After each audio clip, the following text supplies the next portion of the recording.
নমস্কার বন্ধুরা, আজ একটা গ্রামীণ পদ্ধতিতে বড়া বানিয়ে দেখাবো। গ্রামীণ পদ্ধতিতে এটা অনেকেই পছন্দ করে এবং ভীষণ খেতে ভালোবাসে, সেটাই আমি আজ বানিয়ে দেখাচ্ছি।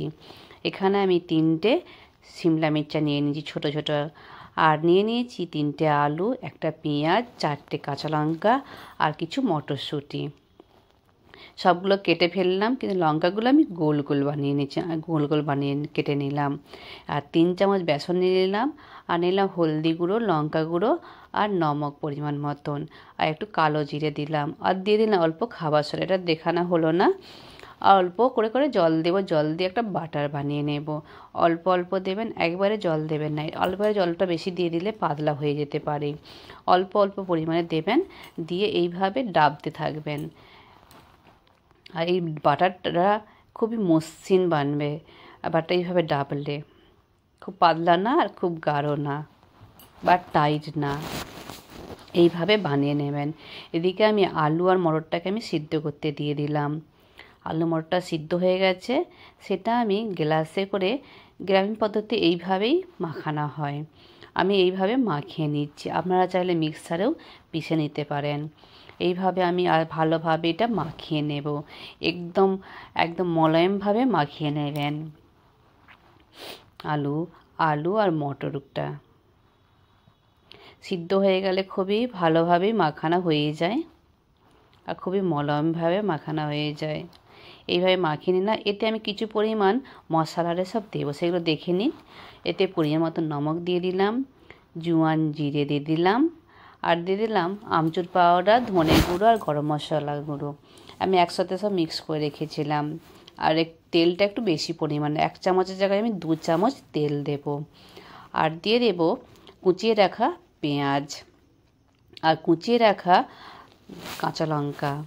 এগুলো দিয়ে ভালোভাবে মিক্স করে নেব। তেলটা বেশি দেওয়ার জন্য হাতে অতটা লাগবে না। এইভাবে ভালোভাবে আমি মিক্স করে বানিয়ে নেব। হাতে তেমন লাগছে না, তেলটা আমি বেশি দিয়েছি। এটা খেতেও খুব টেস্টি, খুব টেস্টি, মানে খুবই টেস্টি। গরম ভাতের সঙ্গে এটা হলে আর কিছুই লাগবে না। আপনারা বন্ধুরা অবশ্যই বানাবেন এবং কমেন্ট করে জানাবেন। এখানে একটা লঙ্কা নিয়ে নিলাম, লঙ্কাটায় ভেতরে আমি এইভাবে পুর দিলাম। আমি এক সাইডেই পুরটা দেব, 2 সাইডে দেব না। এক সাইডে একটু চেপে পুরটা আমি দিয়ে দেব। যদি হাতে বেশি লাগে, আপনারা চাইলে একটু তেল নিয়ে নিতে পারেন হাতে। এইভাবে আমি একটা একটা করে বানিয়ে নেব। আমি এক পিঠেই দেবো, অন্য সাইডের পিছনের পিঠটা আমি দেবো না। এক পিঠে একটু চেপটে দিলে অন্য পিঠে চলে যাবে। এইভাবে আমি একটা একটা করে সবগুলোই বানিয়ে নেব। আমার ভিডিওটা ভালো লাগলে আমার চ্যানেলটাকে অবশ্যই সাপোর্ট করবেন এবং কমেন্ট করে জানাবেন বন্ধুরা রেসিপিটা আপনাদের কেমন লাগলো। আপনারা অবশ্যই বানিয়ে খাবেন, সত্যি খুবই ভালো লাগবে মুড়ির সাথে, গরম ভাতের সাথে। খুব টেস্টি আর খুবই সুস্বাদু, অবশ্যই খাবেন। এইভাবে আমি সবগুলো একটা একটা করে বানিয়ে নিলাম।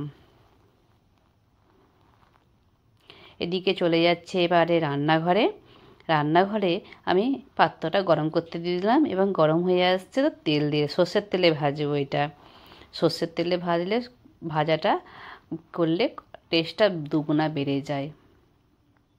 যাদের কাছে সর্ষের তেল থাকবে না তারা রিফাইন তেলে ভাজতে পারেন। এবার আমি বড়াগুলো এক একটা করে বেসনেতে ডুবাবো, ডুবিয়ে উল্টে পাল্টে ডুবিয়ে আমি গরম তেলে দিয়ে দেব। তেলটা খুব বেশি গরম হবে না, আর খুব বেশি মানে খুব কম গরম হবে না, মিডিয়াম গরম থাকবে। আমি একটা একটা করে সবগুলো দিয়ে দিলাম। এখানে 3টে হয়েছে, তো আমি 3টেই দিলাম। পরে আর সবগুলো আবার ভেজে নেব। আর এক পিঠ হয়ে গেছে, তো আমি অন্য পিঠটা উল্টে দিলাম, উল্টে এটাও ভেজে নিলাম।